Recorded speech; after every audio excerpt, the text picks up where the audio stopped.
Գրեթե 3 ամիս է անցել այն օրից, ինչ օրինաց երկիր կուսակցությունը դուրս է եկել քաղաքական կոալիցիայից, եւ այս 3 ամիսների ընթացքում մենք ունեցել ենք բազմաթիվ հանդիպումներ հանրապետության տարբեր բնակավայրերում, հանդիպել ենք մեր կուսակցական կառույցների հետ, համախոհների, մեր հանրապետության քաղաքացիների հետ, լսել ենք նրանց տեսակետներն ու դիրքորոշումները, կատարել ենք բազմաթիվ քննարկումներ եւ օրինաց երկիր կուսակցության քաղաքական խորհրդի նիստում նաեւ սահմանել ենք այն գերակայությունները, որով մենք պետք է գնանք առաջ եւ այսօրվա մեր հանդիպման ընթացքում մենք կներկայացնենք մեր հանրությանը օրինաց երկիր կուսակցության քաղաքական օրակարգի գերակայությունների, մեր քաղաքական վարքագծի կատարած եզրահանգումների, ձեռնարկվելի քայլերի, ինչպես նաև կպատասխանենք ձեզ ուզող բոլոր հարցերին։ Ուզում եմ ասել, որ 6 տարի շարունակ լինելով իշխանության մեջ օրինաց երկիրը ունեցել է պատասխանատվության իր բաժինը երկրում տեղի ունեցող գործընթացների վերաբերյալ։ Մենք գտնում ենք, որ այս 6 տարիների ընթացքում մեր քաղաքական ուժին հաջողվել է իր մոտեցումները մասնակիորեն բերել իշխանության մեջ, բայց բազմաթիվ ծրագրեր այդպես էլ մենք չենք կարողացել կյանքի կոչել, որի հետ կապված օրինաց երկիր կուսակցության հրապարակային քաղաքական դիրքորոշման մեջ մենք հայտնել ենք կոալիցիայից դուրս գալու մեր դրդապատճառների մասին։ Այսօր ամիսներ անց եւս մեկ անգամ ես ուզում եմ փաստել, որ մեր այդ որոշումը ուներ մի շարք դրդապատճառներ եւ ես ուզում եմ խոսել մի քանի խնդիրների մասին, որոնք այսօր ուզում են մեր հանրությանը։ Դրանք հիմնականում 5 եզրահանգումներ են։ Առաջինը հիմնական այդ եզրահանգումները նաև հիմք են հանդիսանում մեզ համար ձևավորելու ապագայի մեր քաղաքական օրակարգը։ Եվ այսպիսով հիմնական քաղաքական եզրահանգումը այն է, որ Հայաստանում ձևավորվել է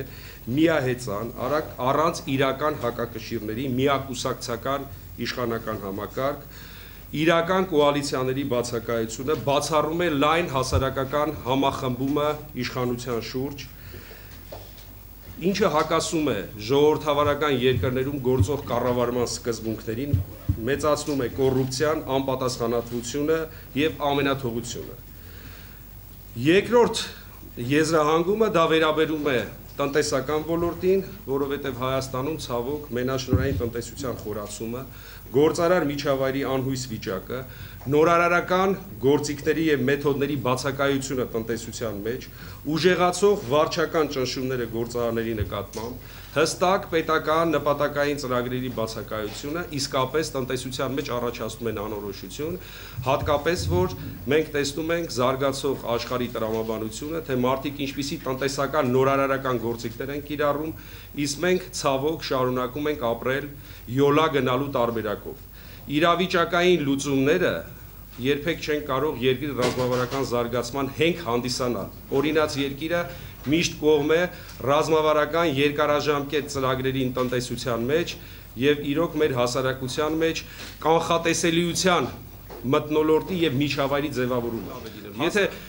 ներկաներից որևէ մեկի գլուխը ցավում է, մարդիկ գերադասում են որպես կանոն օգտագործել մի դեղահապ գլխի ցավը անցկացնելու համար։ Այսինքն գիտի, մարդու գլուխը ցավում է, դեղ խմի, գլխի ցավը կարող է անցնել։ Մենք ցավոք չունենք այդ դեղահաբերը, հասարակությունը չի տեսնում այն գործիքները, մեխանիզմները, մեթոդները, որոնց կիրառման դեպքում իր կյանքում ինչ որ բան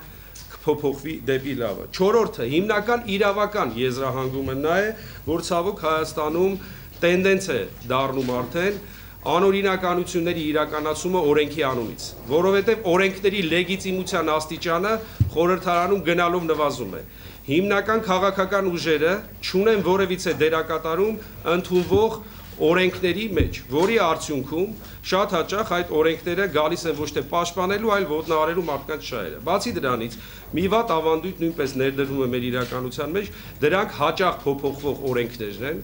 Եվ այդ օրենքների պատշաճ հանրային իրազեկության պակասը, որ շատ հաճախ մարդկանց կանգնացնում է փաստի առաջ։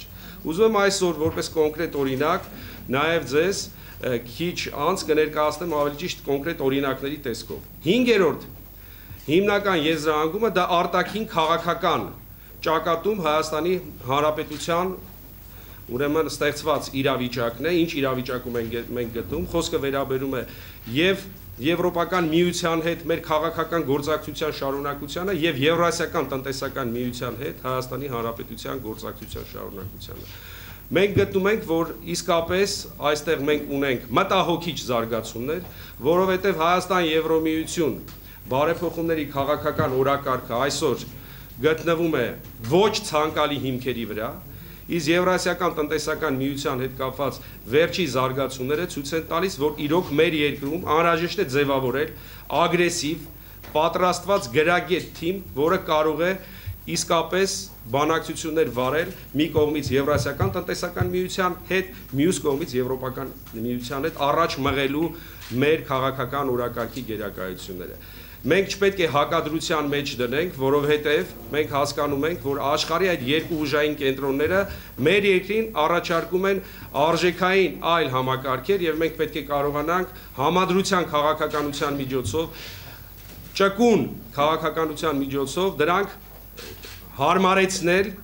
մեր ազգային պետական շահերին։ Ցավոք այսօր Հայաստան-Եվրոպական միություն համագործակցությունը մեղմ ասած խիստ դանդաղ ընթացքի մեջ է, բազմաթիվ ծրագրեր իրենց շարունակությունը չեն ստանում, նույնը վերաբերվում է նաև Եվրասիական տնտեսական միությանը, հայ-ռուսական երկկողմ գործակցությանը, որտեղ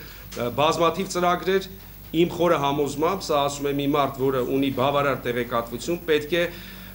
ուրեմն լուրջ թափով առաջ մղել, բայց մենք տեսնում ենք գործընթաց, որը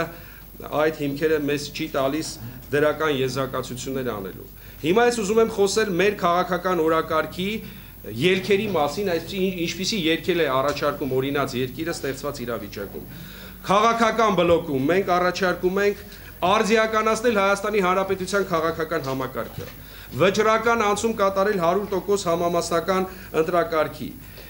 եւ մեր երկրում անթույլատրելի եւ ոչ լեգիտիմ դարձնել ցանկացած ընտրական գործընթաց, որը կանցկացվի փողով, վախով եւ ճնշումներով։ Հայաստանում պետք է ընտրությունները անցնեն բաց, թափանցիկ, հաշվի առնելով եւ մեր հասարակության եւ միջազգային հանրության եզրահանգումները։ 100% քաղաքական համամասնական ընտրական համակարգի անցումը մեր երկրի քաղաքական համակարգի համար ունի գերակա նշանակություն եւ ես ուզում եմ գոհունակությամբ փաստել, որ օրինաց երկրի նախաձեռնությունը ըստ էության սատարեցին բոլոր քաղաքական ուժերը եւ կա պայմանավորվածություն սեպտեմբերին ձևավորելու աշխատանքային խումբ մշակելու միասնական ընտրական օրենսգիրք,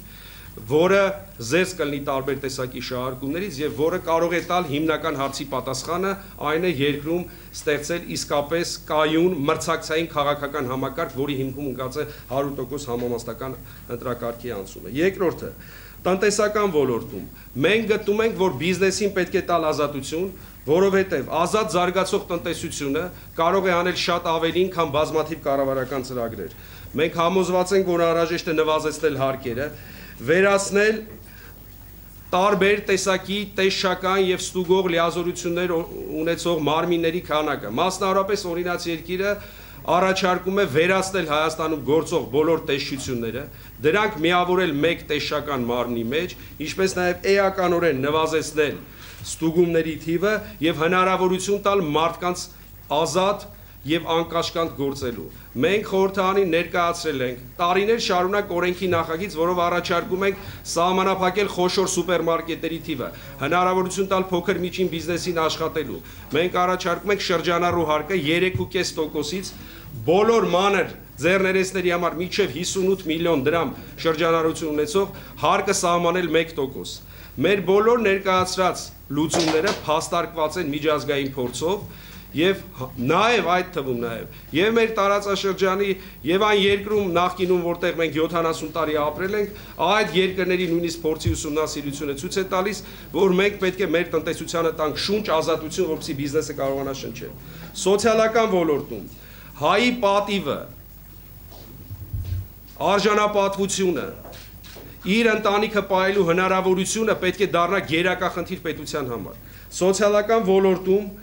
մենք գտնում ենք, որ պետք է դադարեցնել ամեն գնով այս փող հավաքելու տենդենսը, որ կա մեր հասարակության մեջ, ամեն ինչից հավաքել փող։ Եվ այդ ամեն ինչի հիմքում ընկնում է մեր ժողովուրդը, մեր հասարակությունը։ Եվ ամեն գնով սոցիալական բեռի ծանրացումը բերում է հույսի հավատի կորուստ մեր հասարակության մեջ եւ մենք գտնում ենք որ սոցիալական ոլորտում պետք է արմատական քայլեր իրականացնել, որի հիմքում կա երկու արժեք՝ մարդու պատիվը, արժանապատվությունը եւ աշխատանքը։ Եվ այսօր վերլուծելով ստեղծված իրավիճակը մենք տեսնում ենք որ ցավոք նման երգեր չկան։ Իրավական ոլորտում օրինաց երկիրը առաջարկում է որ մենք մարդուն դարձնենք ի վերջո արժեք, մարդու իրավունքները, նրա ազատությունների պաշտպանությունը դարձնենք համընդհանուր պայքարի քննարկումների առարկա, որպեսզի կարողանանք մեր երկրում իրոք մեր իրավական համակարգը կատարելագործել ու ամրապնդել։ Արտաքին քաղաքական կոնտեքստում ես արդեն նշեցի, օրինաց երկիր կուսակցությունը գտնում է, որ մենք պետք է ձևավորենք ուժեղ բանակցող թիմ, որը կարողանա աշխարհի ուժային կենտրոնների մոտ ներկայացնել Հայաստանի ազգային պետական շահերը եւ համարձակ բարեփոխումները պետք է լինեն հենց այն գերակայությունները, որով մենք աշխարհին կարող ենք ցույց տալ մեր զարգացման տեսակետները, մեր զարգացման տեսլականը։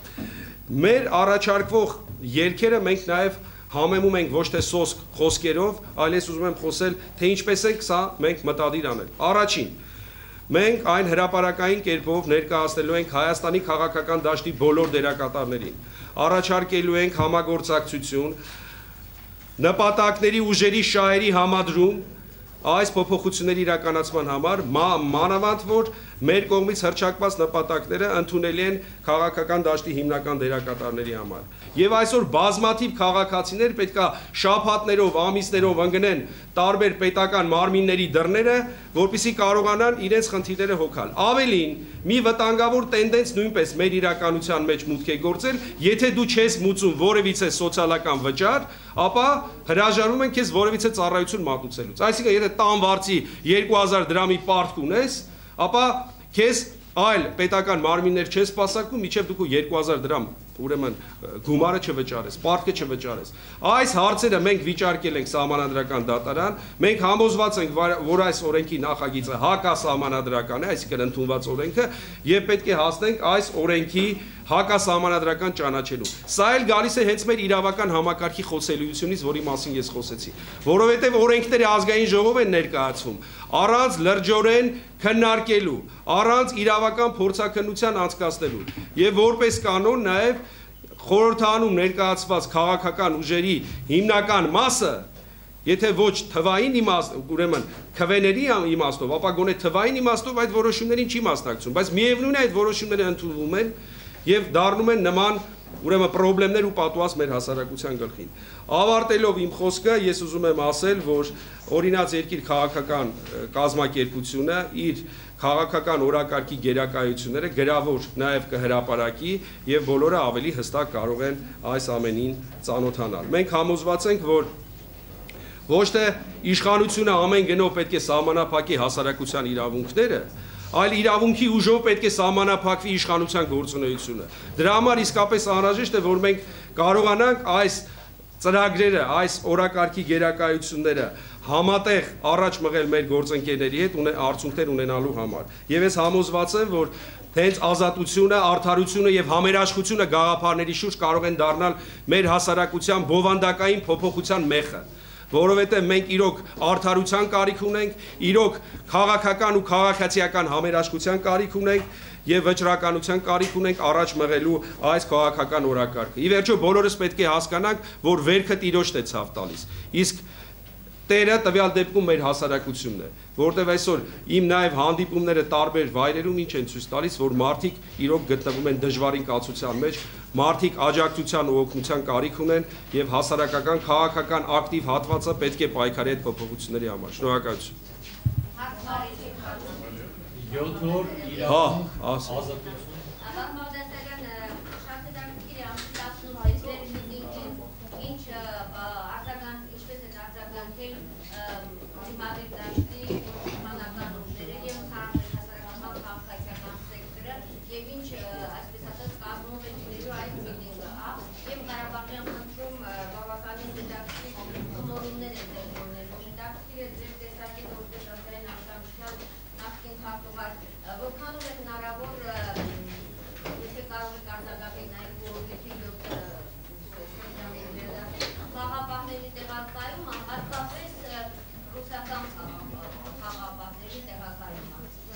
Սկսեմ երկրորդ հարցից խաղապահների տեղակայումը հնարավոր է միայն խնդրի լուծման շուրջ վերջնական համաձայնությունից հետո,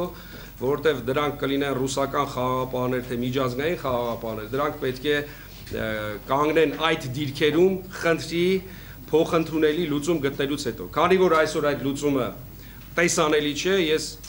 հնարավոր չեմ համարում ուրեմն այդ խաղապահների տեղակայումը այդ տարածքում։ Երկրորդը Լեռնային Ղարաբաղի հիմնախնդրի կարգավորման շուրջ մենք նկատում ենք մեծացող լարվածություն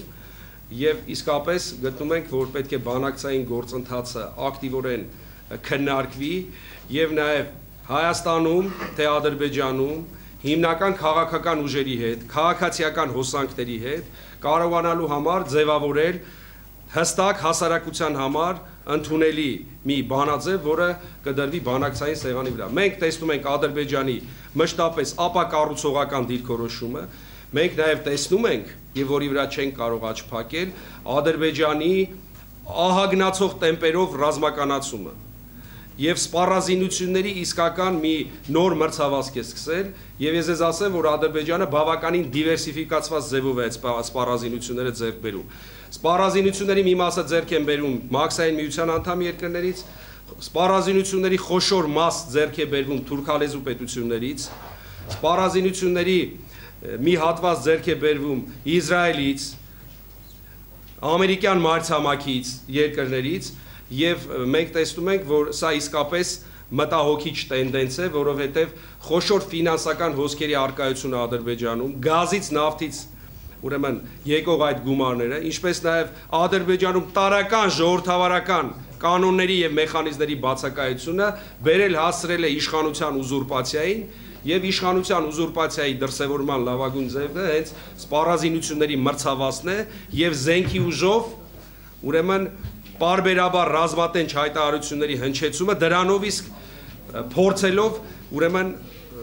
դոմինանտ դեր ստանձնել այս կարգավորման գործընթացում, որը ես չեմ կարծում, որ հաջողություն կունենա, բայց նաև խորապես համոզված եմ, որ մենք այս ամենից պետք է եզրահանգումներ անել։ Մեր զինված ուժերը նույնպես շարունակաբար պետք է արձիականացվեն,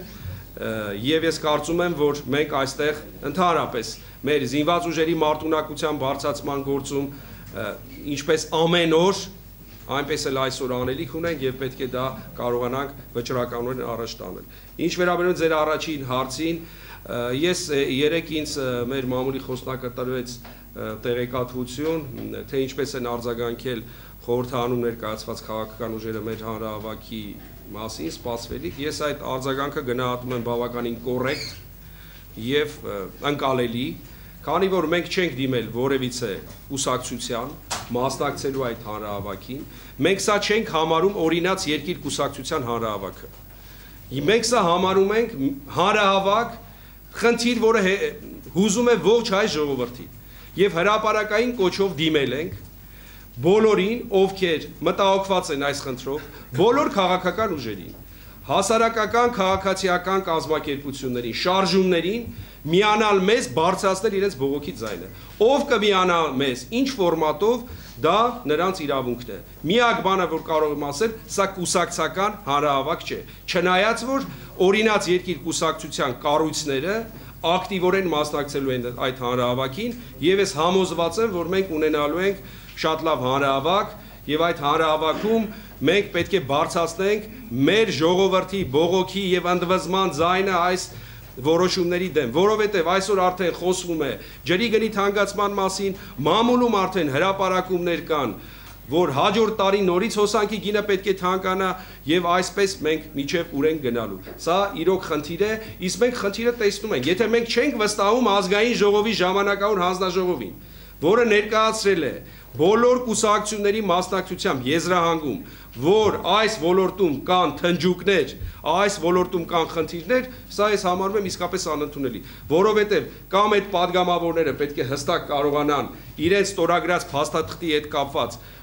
պատկան մարմիններին տալ հստակ պարզաբանում, կամ էլ ուրեմն այդ կարգի հանձնաժողովների նկատմամբ իշխանության վերաբերմունքը ուղղակի անընդունելի է։ Սա է մեր ուրեմն պատասխանը։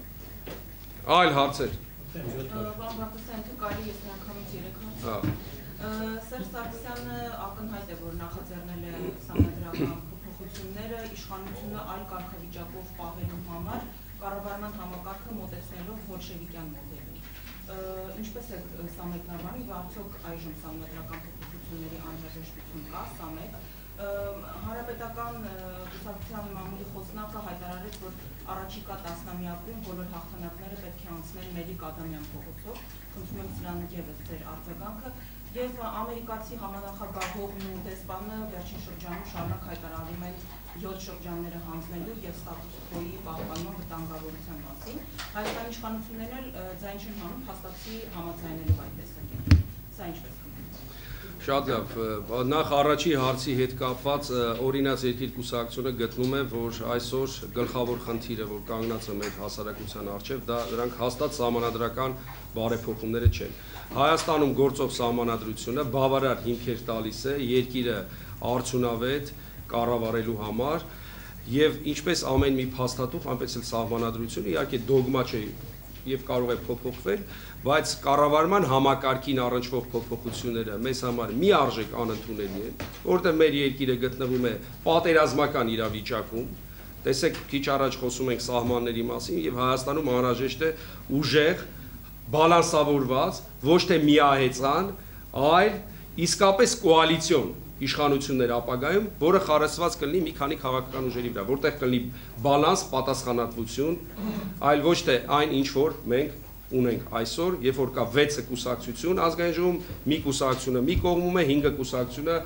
մեկ այլ կողմում են։ Այս կամ այն տարաձայնությունները, որոնք նույնիսկ կան այդ կուսակցությունների միջև, միևնույնն է։ Փաստը նա է, որ այսօր Հայաստանում իշխանությունը գտնվում է մեկ կուսակցության ձեռքին։ Մենք գտնում ենք, որ սահմանադրական փոփոխությունները այսօր Հայաստանում անհրաժեշտություն չէ։ Եթե խոսում են մարդիկ մարդու իրավունքների պաշտպանության մեխանիզմները կատարելագործելու մասին, այսօր Հայաստանում գործող օրենքները բավարար հնարավորություն տալիս են։ Անհրաժեշտ է ուղղակի քաղաքական կամք այդ մարդու իրավունքները իսկապես պաշտպանելու համար։ Եվ հաստատ սահմանադրական փոփոխությունները ինչքան էլ գեղեցիկ լինեն, հա, ուրեմն դրանք չեն կարող լիիրավ երաշխիքներ ստեղծել այդ իրավունքների պաշտպանության համար։ Նորից եմ կրկնում, փոփոխությունը մենք գտնում ենք այս պահին ուղղակի ոչ բավարար հիմնավորված։ Մնացածը ցույց կտան զարգացումները։ Ձեր երկրորդ հարցը վերաբերվում էր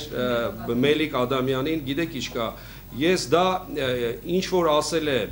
պարոն Շարմազանովը կարելի է դիտարկել երկու հարթության մեջ, կամ բարի ցանկության արտահայտում, կամ ապտակ հասարակությանը, որովհետև ամեն մի իշխանության ձևավորում որոշում է հասարակությունը։ Ցավոք, քանի որ Հայաստանում փողի դերը դարձել է գերակա, երբ որ ժողովրդի հիմնական մասը գտնվում է ծանր սոցիալական կացության մեջ, փողի վարչական ռեսուրսների կիրառումը դարձել է սովորական մի գործելավոճ, դրա համար դա կարող է նման պնդումների հիմք տալ։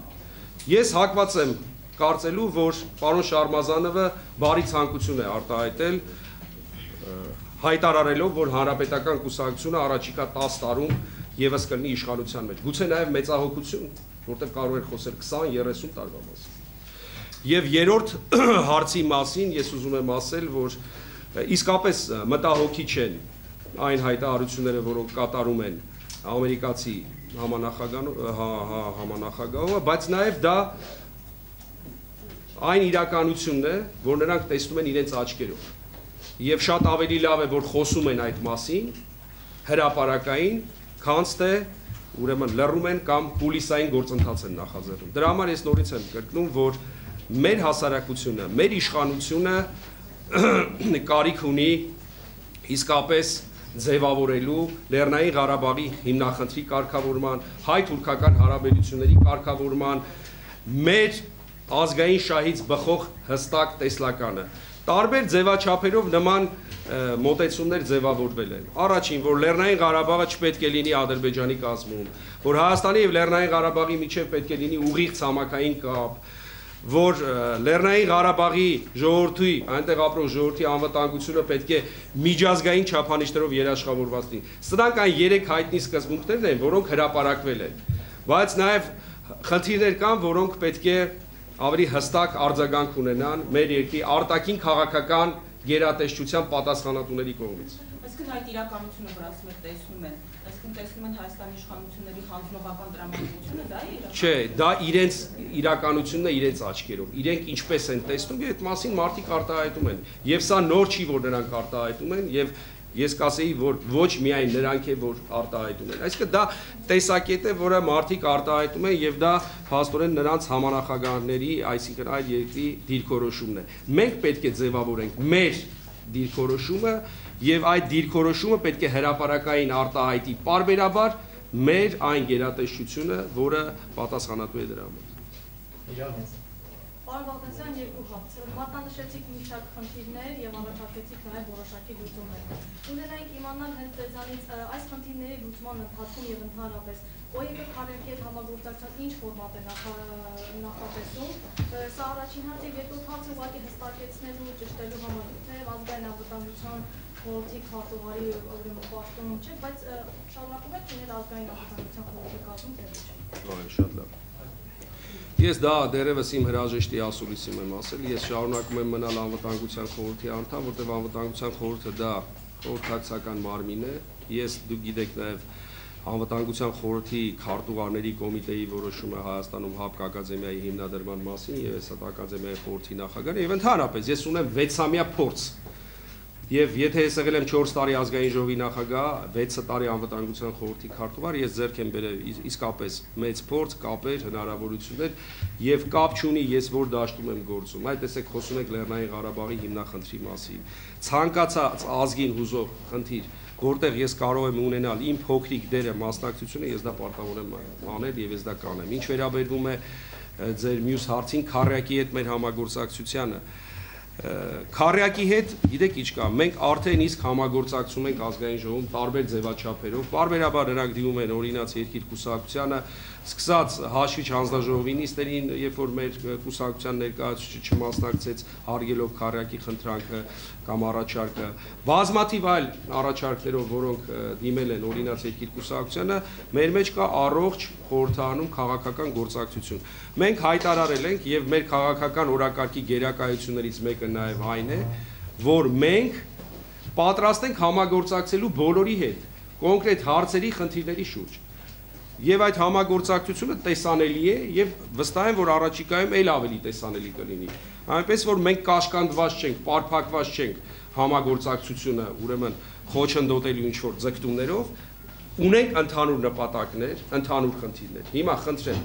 կան հարցեր, որ բոլորիս մտահոգում են։ Մտահոգում է եւ քարյակին, եւ օրինաց երկին։ Մենք օրինաց երկիրը պատրաստ է իր ջանքերը համադրել այդ խնդիրները լուծելու համար։ Սա է մեր մոտեցումը։ Քարյակը հնգյակ դառնալու Ես ես ասեմ, քարյակը հնգյակ դառնալու հարց ոչ քարյակն է քննարկել, ոչ էլ օրինաց երկիրը։ Քարյակը հնգյակ դառնալու հնգյակը կամ քարյակը դրանք ինստիտուցիոնալ միավորներ չեն։ Դրանք ուրեմն քաղաքական համագործակցության ձևաչափեր են եւ ես ասացի, որ շատ հարցերում քարյակը արդեն իսկ հնգյակ դարձել է իր քվեարկություններով, միասնական դիրքորոշումներով, որոշակի հարցերում մենք ունենք մեր տեսակետը, նրանք իրենց տեսակետը, այսինքն նման հարց ՕԵԿ-ը չի քննարկել, նման հարցով քարյակը մեզ չի դիմել, եւ մեր օրակարգում նման խնդիր մենք չենք քննարկել։ Խնդրեմ։ Համարակցությունների են քարյակի 12 կետանոց պահանջել եք ստորագրեք դրանց եւ երկրորդ հարցս հանրահավաքում հնարավոր է որ իշխանապողության եւ մասնավորապես Սերժ Սարգսյանի հրաժարականի պահանջումը։ Շատ ուրեմն նախ առաջինը քարյակի 12 կետերի հետ կապված մենք մեր հրապարակային դիրքորոշումը ներկայացրել ենք։ Քարյակը ներկայացրել այդ 12 կետերը օրինաց երկիր խմբակցությանը խորհրդարանում։ Մենք քննարկել ենք այդ կետերը մեզ համար ընդունելի են, ուղղակի մենք նաև նրանց առաջարկել ենք ուրեմն ավելի ինստիտուցիոնալ բնույթի դարձնել այդ կետերը, այսինքն ավելի կիրառական դարձնել, ավելին այդ 12 կետերի մի մասի հետ կապված առնվազն կեսի օրինաց երկիր ազգային ժողովում ունի օրենքների նախագծեր, որոնք տևական ժամանակ դրված են շրջանառության մեջ եւ չեն քննարկվում։ Մյուս մասի հետ կապված մենք կոնկրետ գործողություններ են ձեռնարկում, մասնավորապես Քարյակը խոսում է սակագների մասին, բարձրացման մասին, ՕԵԿ-ը դիմել է վարչական դատարան, ՕԵԿ-ը հրավիրում է հանրահավաք։ Քարյակը խոսում է ուրեմն կենսաթոշակային բարեփոխումների մասին, օրինաց երկիրը դրել է շրջանառության մեջ ամբողջությամբ հանել պարտադիր բաղադրիչը։ Այսինքն այս կամ այն չափով ինձ թվում է այդ գործակցությունը կա եւ իմ հարցի պատասխանը հստակ է։ Ինչ վերաբերում է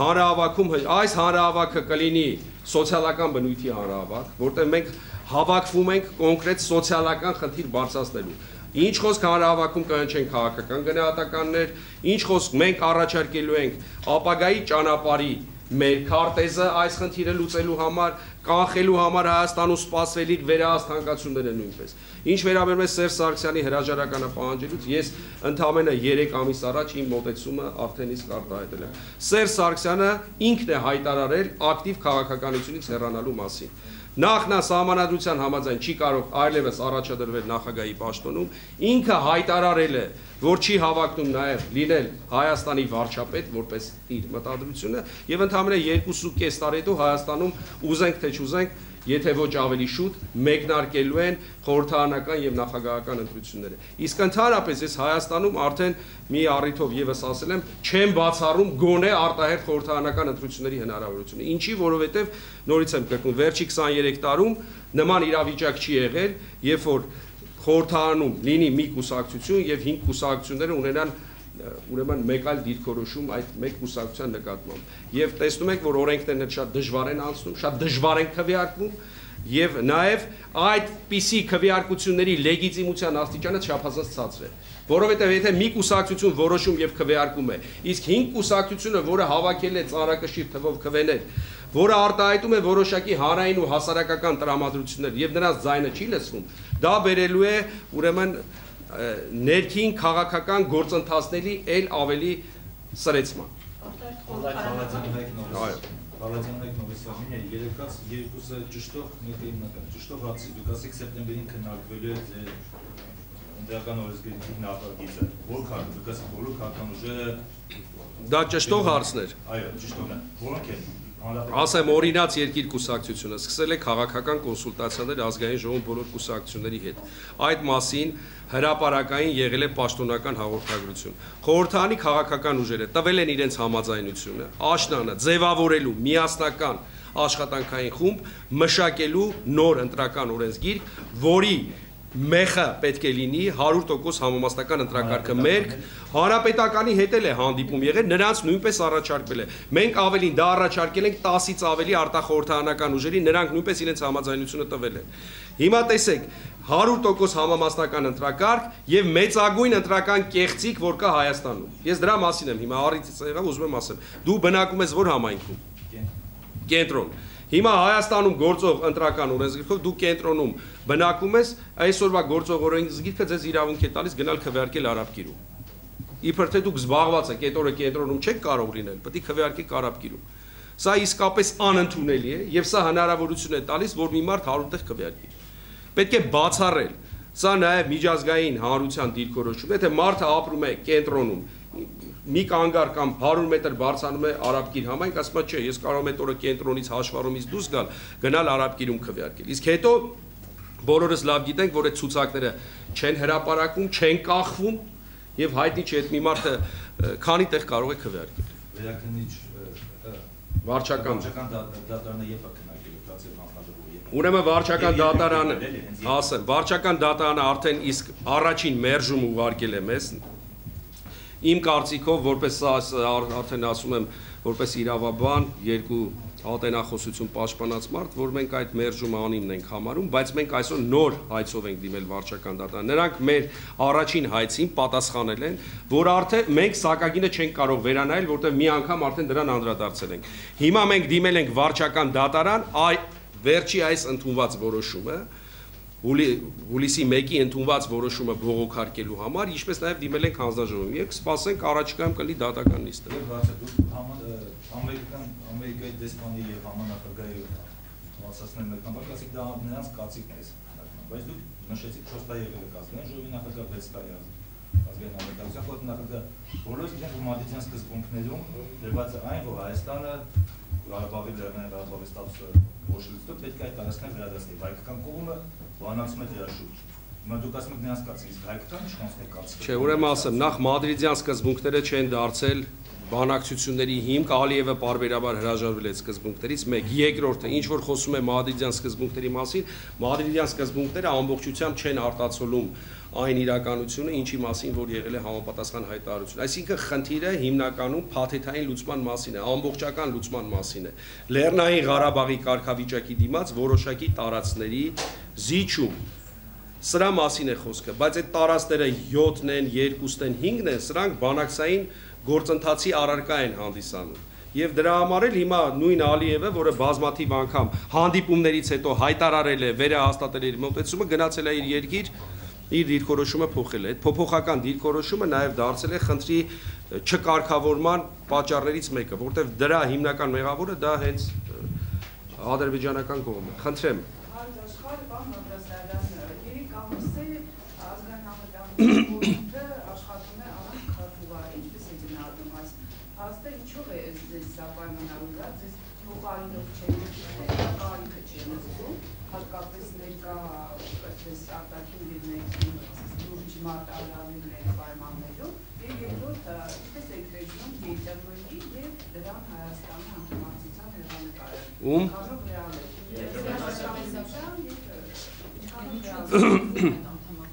Նախ ես չգիտեմ ինչի չեն նշանակում, դա հանրապետության նախագահի բացառիկ իրավասությունն է, ինչու չի նշանակում, ես չեմ կարող այդ հարցին պատասխանել։ Ոչ էլ հետաքրքրվել եմ կամ ինչ որ ես դուրս եմ եկել եւ դուրս եմ եկել, այլևս այդ խնդիրներով ես չեմ զբաղվում։ Մեկ, երկրորդը ինչ վերաբերում է ԵՏՄ-ին անդամակցությունը, ես կարծում եմ, որ այդ անդամակցությունը տեղի կունենա, բայց ես նաեւ համոզված եմ, որ այդ անդամակցումը պետք է իրականացնի ուժեղ թիմ, ուժեղ բանակցող թիմ։ Այնտեղ բազմաթիվ խնդիրներ կա։ Ես ասում եմ մի մարդ, որ քաջածանոթ է այդ խնդիրներին։ Դուք գիտեք, բազմաթիվ ապրանքատեսակների հետ կապված հնարավոր թանկացումները։ Ուրեմն այդ մեխանիզմները փոխադարձ գործակցության, որը վերաբերում են տնտեսությանը, սրանք իսկապես պետք է լուրջ թիմ աշխատի տարբեր նախարարություններից բաղկացած ուժեղ պրոֆեսիոնալ մարդու միջոցով, որը կարողանա ուրեմն լավ արդյունքներ ակնկալել։ Որտեղ այսօր բոլորս մի բան պետք է հասկանանք, Լիլիթ, որ ոչ Մոսկվայում, ոչ Փարիզում, ոչ էլ Վաշինգտոնում կամ Բրյուսելում առավոտից իրիկուն նստած Հայաստանի դարդի ցավի մասին չեն մտածում։ Մենք պետք է լինենք ակտիվ, նախաձեռնող, մեր տեսակետները, մեր գաղափարները, մեր ցանկությունները մեր գործընկերների համար դարձնենք օրակարգային եւ քննարկել։ Խնդրեմ, այսօր մամուլի միջոցներից մեկը հրապարակել է, որ Forbes-ը Հայաստանի տնտեսությունը դասել է 176-րդ տեղում, այսինքն վերջից երկրորդը։ Չգիտեմ ինչքանով է դա հավաստի, բայց մտահոգիչ տեղեկատվություն է։ Ես ասացի, ձգձգումը պայմանավորված կարող է լինել եւ օբյեկտիվ եւ սուբյեկտիվ պատճառներով։ Օբյեկտիվ պատճառները եւ սուբյեկտիվ պատճառները պետք է հանրագումարի բերվեն։ Իմ կարծիքով նաեւ Հայաստանում տեղի ունեցած այս փոփոխությունները իշխանության ներսում վերադասավորումները, որովհետեւ ուզենք թե չուզենք, նաեւ արժեքային փոփոխություն տեղի ունեցավ։ Արժեքային փոփոխություն տեղի ունեցավ։ Այս փոփոխությունները իրենց հերթին նոր եկած մարդիկ այդ փաթեթի հետ գուցե ամբողջական, ուրեմն պատրաստ չէին, նրանց էր ժամանակ պետք, սուբյեկտիվ գործոններ կային միության անդամ երկրների կողմից, սուբյեկտիվ գործոններ եմ համարում, նորից եմ կրկնում այդ բանակցող ամուր թիմի առկայությունը, սրանք բոլորը այս կամ այն չափով իրենց ազդեցություն ունեցան, բայց ես կարծում եմ, որ ուրեմն այդ գործընթացը իր տրամաբանական ավարտին կհասցվի եւ իրական ժամկետները, որում կլինի Հայաստանը եվրոպական տնտեսական տարածքում, դա 2015 թվականի հունվարի 1-ն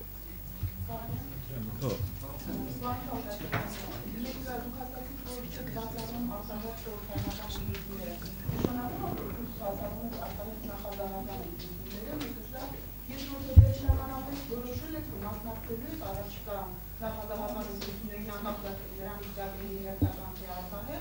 Եվ ներողություն ընդդիմի ձեր ստանալու համար, չեք կարծում արդյոք, որ 3 ամիսը շատ քիչ ժամանակ է, որպեսզի հասարակությունը մոռանա 2008-ից օրենքի կոալիցիային դիմելը եւ այս 3 ամսվա ընթացքում ձեր ներողությունը ընկալելով գալ ու փորձի հավատալ, մասնակցել ձեր հանրահավաքի ակնկալիքներ ունենալ։ Շատ լավ։ Նախ գիտեք ինչ կա 2008 թվականի հետ կապված օրինաց երկիրը կայացրել է քաղաքական որոշում։ Մենք կայացրել ենք քաղաքական որոշում, մաս ենք կազմել, մենք քաղաքական գործողություն ենք իրականացրել։ Եվ այդ քաղաքական գործողությունը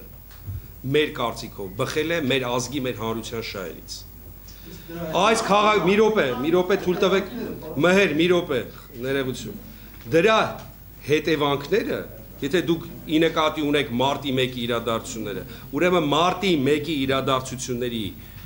ողջ այդ ընթացքը օրինաց երկիր կուսակցության որոշման հետ որևիցե առնչություն չունի։ Դա առնչություն ունի իշխանության վարքագծի հետ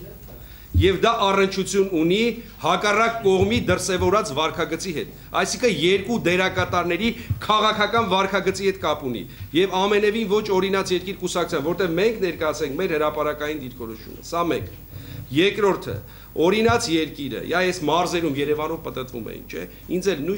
մի հարց են տալի, մենք օրինաց երկիրը ոչինչ չի արել կամ ես, որ մենք մեր գլուխը կախենք։ Ոչ արյան հետ կապ ունենք այս երկրում, ոչ թալանի, ոչ գողության, ոչ կողոպուտի։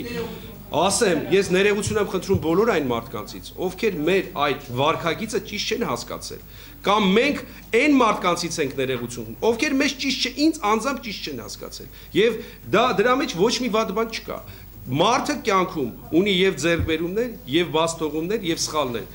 Եվ ճշմարիտ է այն մարդը, որ հրապարակային այդ մասին ասում է։ Հիմա հույսի մասին կհավատան մենք կարող ենք ձեզ ներողություն, ձեզ ճիշտ չհասկանալու։ Դա ձեր իրավունքն է։ Դա կարող է անել այն մարդը, ուրեմն մեզ շատ մարդիկ նախ խնդրում եմ փաստենք մի իրողություն, որ 2008-ից հետո օրինաց երկիրը մասնակցել է խորհրդարանական ընտրություններին 2012 թվականին եւ 5-րդ անգամ հայտնվել է ազգային ժողովում։ Այսինքն այնպես չէ, որ օրինաց երկրի քաղաքական այդ վարքագիծը բոլորի համար եղել է կատեգորիկ անընդունելի։ Մենք հավաքել ենք մոտ 100,000 քվե, գողացածն է չհաշված, ինչքան որ մենք հավաքել ենք։ Հիմա ինչ վերաբերվում է հավատում են, վստահում են։ Իմ հանդիպումները հանրապետության տարբեր բնակարանում եւ Երևանում քաղաքում ցույց են տալիս, որ մեր համակրողների թիվը ամեն օր մեծանում է, ամեն օր։ Ինչու, որովհետև նայում են 17 տարվա մեր վարքագծին, մեր ապրած կյանքին, մեր արած եւ լավ գործերին, եւ թերություններին եւ բացթողումներին։ Ամեն ինչ համեմատության մեջ է, Մարիամ ջան։ Եվ մարդիկ տեսնում են, եւ ես վստահ եմ, որ մենք կունենանք փայլուն հանրահավաք, եւ սա չի լինի միակ հանրահավաքը, լինելու են բազմաթիվ հանրահավաքներ։ Եվ ես նորից եմ ասում, սա ՕԵԿ-ի հանրահավաքը չէ։ Սա հայ ազգին հուզող խնդրի շուրջ հանրահավաք է, որը նախաձեռնել է ընդամենը մի կուսակցություն։ Եվ արդեն մեր ամբողջ կառույցներով, որով ես պատտվել եմ, 100%-անոց աջակցություն են ցուցաբերում։ Իսկ դրանք ոչ 100 մարդ են, Մարիամ ջան, ոչ 200, հազարավոր մարդիկ են, որոնք հուլիսի 18-ին դուք կտեսնեք լինելու են Ազատության հրապարակում։ Դրանք օրինաց երկրի օգտին քվեարկած Հայաստանի Հանրապետության քաղաքացիներ են, որոնք դա անում են 17 տարի շարունակ։ Ինչքան մենք դա ուզենք, չուզենք, ընդունենք այդ փաստը, թե չընդունենք։ 17 տարի մարդիկ քվեարկում են այս կուսակցության օգտին եւ այդ մարդկանց հետ իմ հանդիպումները ցույց են տալիս, որ նրանց գերակշիռ մասը այդ օրը լինելու է հրապարակում։ Որներ Մարիամ ջան։ Հա, ասեմ, ինչու են բացառում արտահերթ նախագահական ընտրությունները իմ կարծիքով, որովհետեւ արդեն իսկ նախագահական այս երկրորդ ժամկետը գործող նախագահի ուրեմն մոտենում է իր ավարտին։ 1. Երկրորդը արտահերթ նախագահական ընտրությունները դա նշանակում են շատ ավելի լուրջ ցնցումներ մեր հասարակության մեջ։ Մենք պետք է կարողանանք հասնել համոզմունքի հեղափոխության։ Այսինքն մեր ժողովուրդը, այն որ ոնց որ ասում են, չէ, վերևներ էլ չեն կարողանում, ներքևներներ էլ չեն ուզում։ Մարդիկ այս վիճակը չեն կարողանում հանդուրժել։ Եվ դա իմ բազմաթիվ հանդիպումների արդյունքն է։ Ինչու արտահերթ խորհրդարանական, որտեղ 5 կուսակցություն մի կողմում են, մի կուսակցություն մի կողմում է։ Այս արդեն խոսում են, հնչում են տարբեր տեսակետներ, դիրքորոշումներ մամուլում, բոյկոտելու ազգային ժողովի նիստերը եւ այլն։ Ես չգիտեմ ինչ զարգացումներ կարող են լինել, ինչքան կամային կամ բիրտ որոշումներ կարող են ընդունվել առաջիկա ժամանակահատվածի ընթացքում։ Ես դրա համար եմ ասում, չեմ բացառում։ Մենք պետք է կարողանանք ուղղակի հասնել մի բանի, որ Հայաստանում այլևս չլինեն փողի, վախի եւ ճնշումների ընտրություններ։ Սրանք պետք է դառնան անընդունելի։ Դուք մտածում եք արդյոք որ վերջի 3 տարում, 4 տարում Հայաստանում կձևավորեն նման մեծ թվով քաղաքացիական շարժումներ։ Դուք պատկերացնում եք որ 60 տարեկան մարդը գնա աֆրիկյանների տան պատին ոտքով կհարվածի։ Ես չէի պատկերացնում։ Այսօր հասարակությունը զարթոնքի մեջ է։ Մարդիկ այլևս չեն կարողանում եւ չեն ուզում համակերպվել այն ապօրինությունների, անօրինականությունների հետ, որ կա։ Իշխանությունը պետք է կարողանա adekvat արձագանքել։ Ինչքան իշխանությունը արագ դրական արձագանքի հասարակության սպասելիքներին, այնքան լարումները կնվազեն։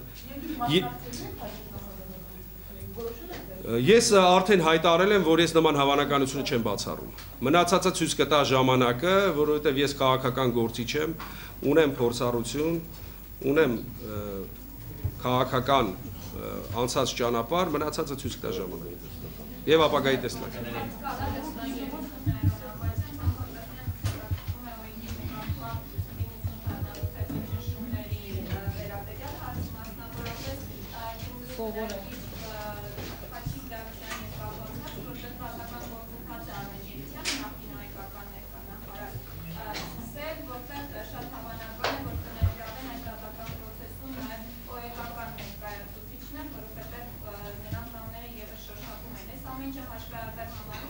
Դե հիմա գիտեք ինչ կա, մենք մի քանի տարբեր պատմությունների մեջ ընկել ենք, այդ չխնդրեմ գյուղ ակադեմիայի հետ կապված։ Երբ որ մենք 10 տարի այդ տարածքը օգտագործել ենք, 10 տարի տեղ արել ենք, այ հիմա մեր ասուլիսը պետք է աներ ընդեղ, ոչ թե ստեղ։ Որտեվ ավելի մեծ էր, ավելի հարմարավետ էր, ավելի հով էր։ Բայց հիմա ուրեմն ում պարշի, որ գյուղ ակադեմիայի ռեկտորը չի որոշում այս ամեն ինչը։ Եվ մենք այս մասին հրապարակային ահազանգ ենք հնչեցրել, դիմել ենք դատախազություն, որովհետև բոլոր օրենքով պահանջված փաստաթղթերը ունենք, որ դա պատկանում է ոչ թե Հեղինե Բիշարյանին, Հովիկ Մարգարյանին կամ Արտուր Բաղդասարյանին, այլ 100,000-ավոր մարդկանց օրինաց երկիր կուսակցությանը։ Սեփականության փաստաթուղթը ունենք, շինարարության ամեն բոլոր փաստաթղթերը ունենք, բայց հանկարծ գյուղ ակադեմիայի ռեկտորը որոշել է խոչընդոտ հանդիսանալ։ Եվ այսքան հրապարակային ահազանգերը ոչ մի արձագանք չկա, եւ հիմա արձագանքը նա է, որ արդեն միջազգային կազմակերպություններն ու դեսպանատներն են սկսել հետաքրքրվել, թե այդ ինչ պատմություն է ուրեմն կապված agrarային համալսարանի հետ։ Սա իսկապես մտահոգիչ է։ Մնացածը ես չգիտեմ այդ տարածքի մանրամասները։ Ես հիմա չեմ ուզում մասնավոր հարցերի աղջիկ ջան պատասխանեմ։ Ուրեմն կլինի ՕԵԿ-ի նկատմամբ ցանկացած ճնշում ունենա համապատասխան հակազդեցություն։ Մենք կողմնակից ենք, որ ամեն ինչ տեղի ունենա քաղաքակիրթ ձևով, առանց ճնշումների, առանց չգիտեմ ինչ որ բաների, կլինի համապատասխան արձագանք։ Ոնց որ թե ավարտենք, հա? Հա, ասենք։ Մենակ խնդրում եմ, ով որ մնում է լռությամբ լսենք, որ ասեք։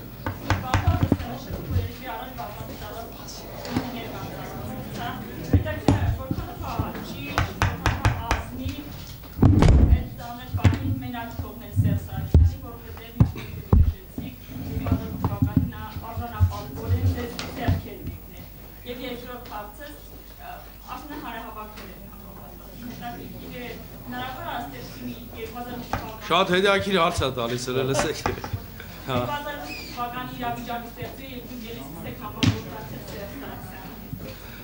Շատ լավ, ես ձեր հարցերին ինչու մենակ թողեցի Սերժ Սարգսյանին, չէ՞ ձեր հարցը։ Ես օրինաց երկիրը եղել է իշխանություն, եղել է կոալիցիոն, ազնիվ գործընկեր։ 6 տարի շարունակ բոլորը այդ մասին գրել են, ասել են, խոսել են։ Եկել է զարգացման մի փուլ, որտեղ կուսակցության քաղաքական դիրքորոշումը էապես տարբերվել է եւ մենք հրապարակային մեր քաղաքական տարաձայնությունները հայտնել ենք։ Ինչ վերաբերում է ձեռք մեկներուն արժանապատվորեն, գիտեք ինչ կա 2008 թվականին, երբ որ հիմա Մհերը մյուս ընկերները հարց են տալիս, չէ, օրինաց երկիրը կամ Արտուր Բաղդասարյանը, որ կորցրեց իր վարկանիշի մի ստվար մասը, դա կորցրեց հենց այդ